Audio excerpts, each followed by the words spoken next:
What's the first thing that comes to mind when you see a person wearing a t shirt emblazoned with a hammer and sickle? How about a bright red baseball cap? How do you interpret their individual stylistic choices? How do others interpret those same choices?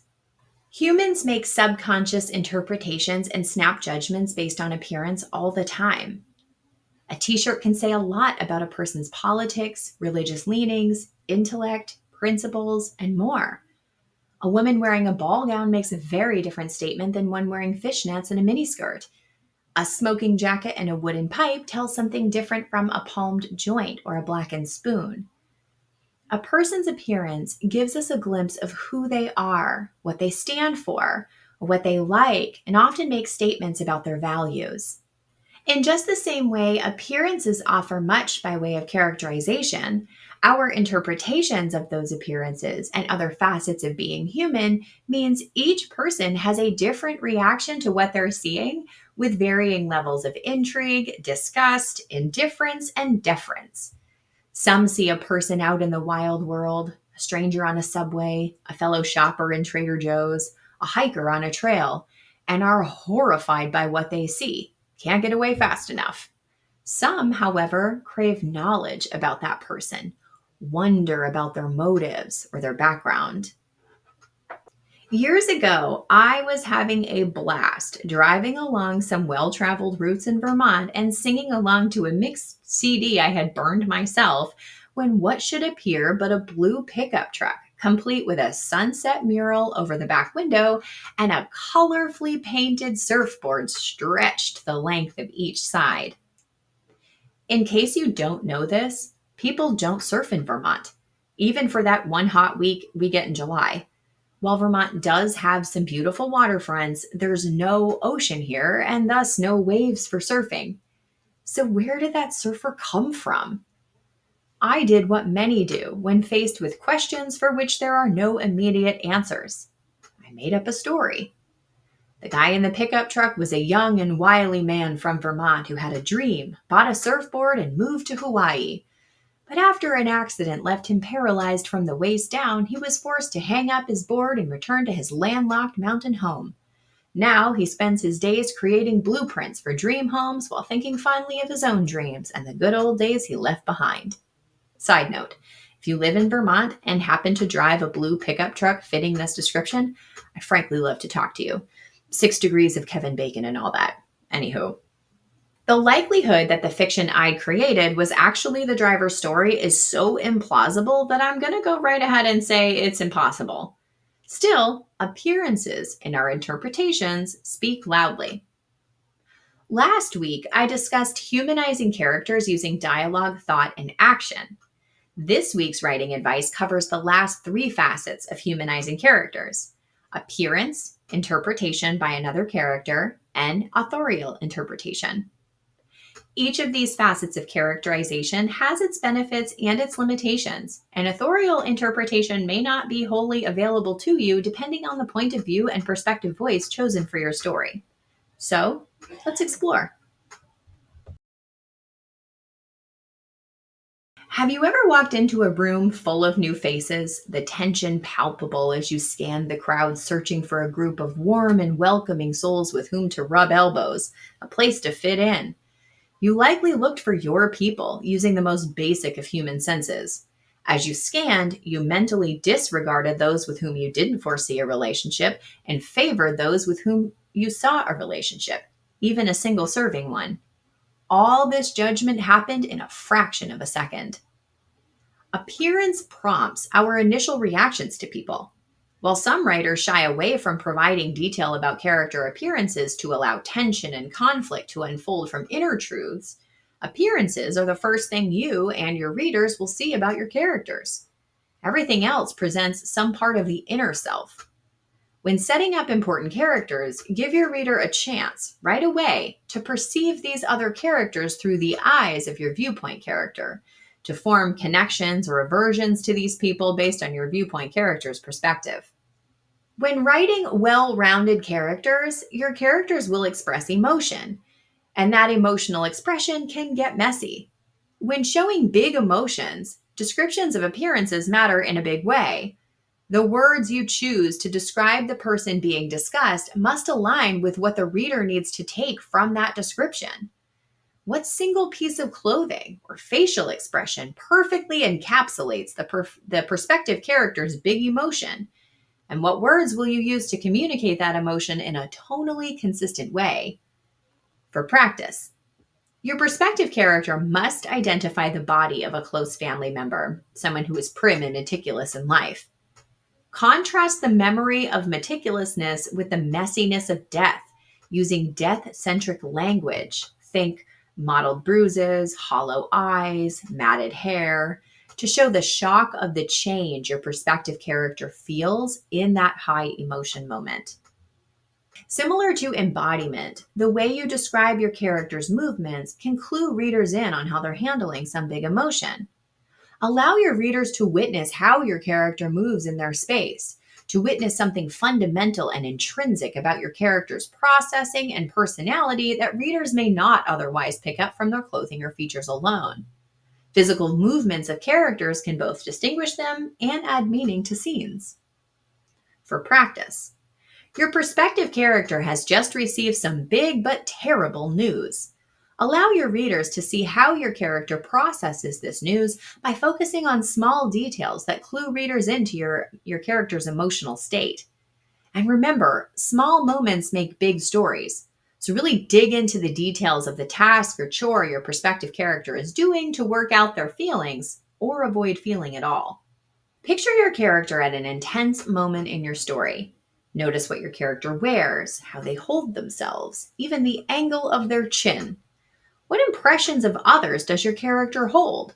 What perceptions of themselves do they hold? Go beyond the obvious emotions here. Sure, your character may be feeling grief, but where does that grief come from? Nostalgia? Guilt? Embarrassment? Look for those root cause emotions and pull them to the surface.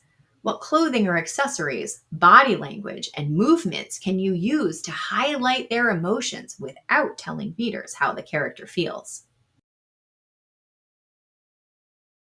Have you ever tuned in to gossip when out in the wild world, riveted, though you didn't know the person being talked about?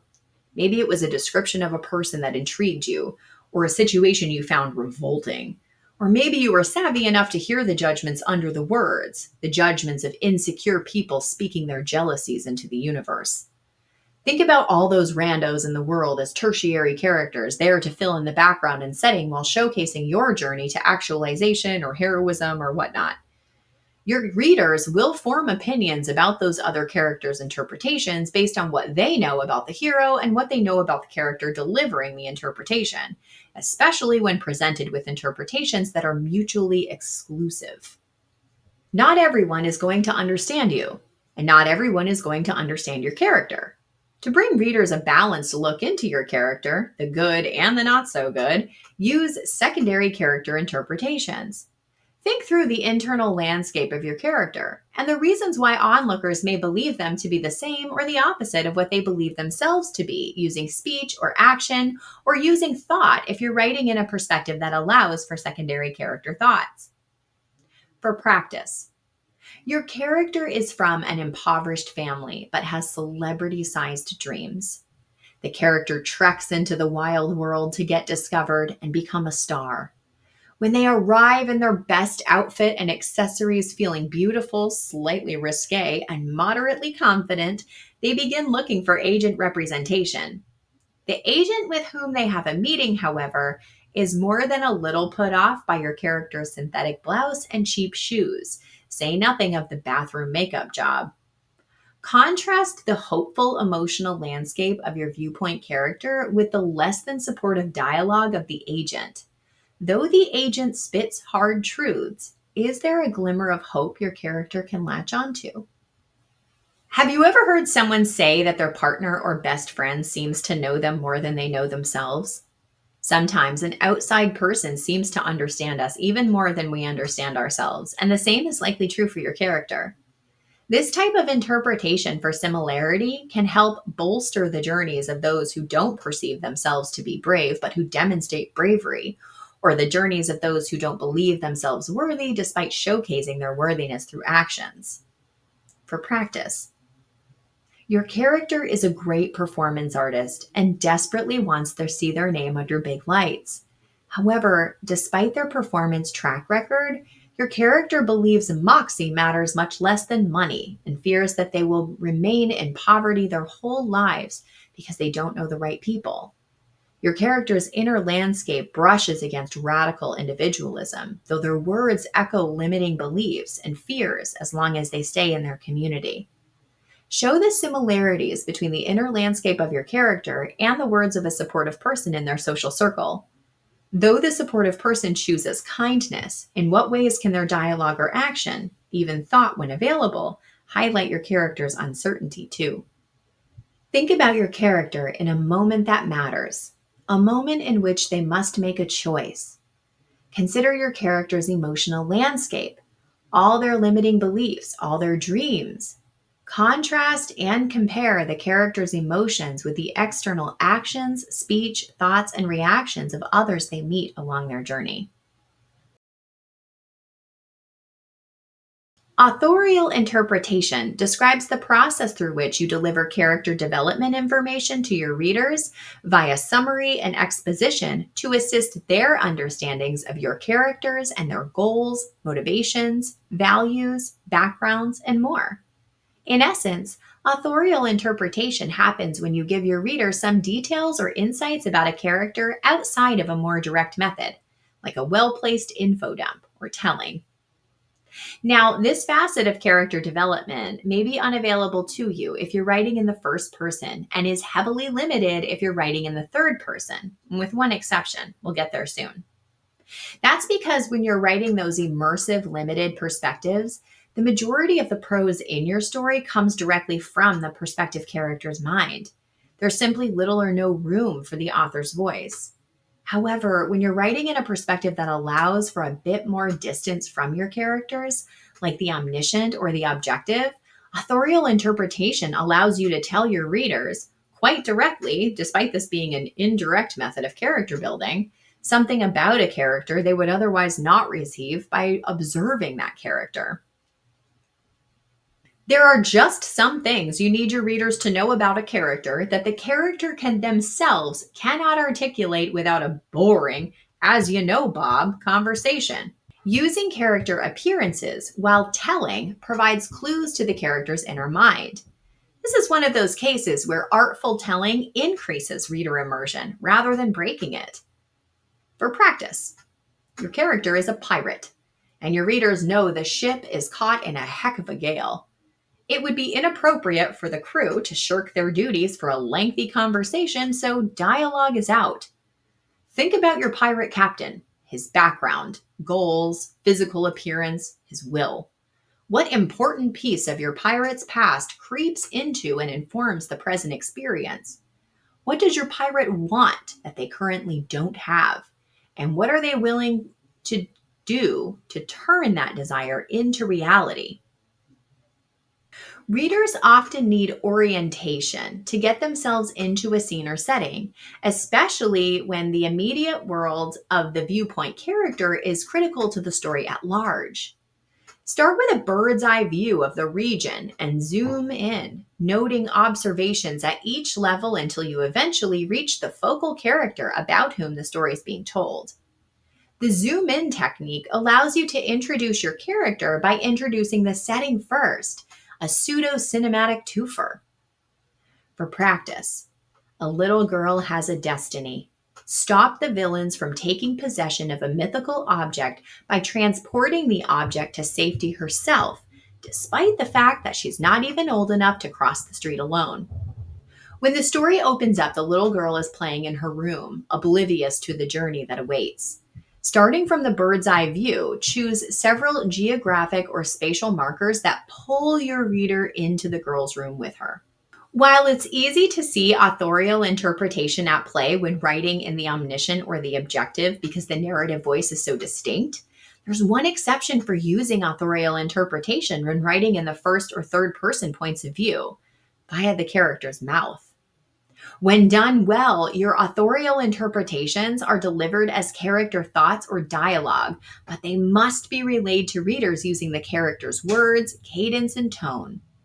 for practice. Your character is unhappy with her current reality and finds herself caught in a wormhole to the multiverse from which she may enter any parallel universe available to see what could have happened if she'd made different choices. Each of the possible lives she explores leave her with a feeling of regret. Using the character's voice, filter through some of the parallel universes and her status or station in each, focusing on the things she regrets: not pursuing her dream job, not taking that once in a lifetime opportunity, not marrying for love, not getting a cat. Your character may feel bad about herself, but you, author, know the good lesson coming. How can you show the hope underlying these regrets? Consider your character during a moment of calm contemplation before a big event. What do you want the reader to know about your character's background and present state? What should readers know about your character's future prospects or dreams? And will exposition, zooming, or putting words in a character's mouth work best to deliver that knowledge to readers? Appearance and interpretation help readers build connections to characters. When revising your story, examine the descriptions, internalizations, and externalizations present to determine whether and how well they show your readers specific parts of your character's personalities. Choose specific things your readers should know about your characters and ask yourself, can I show the reader these traits without telling them directly? How? How will the character's appearances differ from or support their internalizations? How will other characters add to or detract from the character's experience? Character development lies at the intersection of these aspects of characterization and more. So, do your characters always appear exactly as who they are? Are they always interpreted correctly? Let me know in the comments below. And don't forget to like, subscribe, and share if you found this video helpful. Happy writing!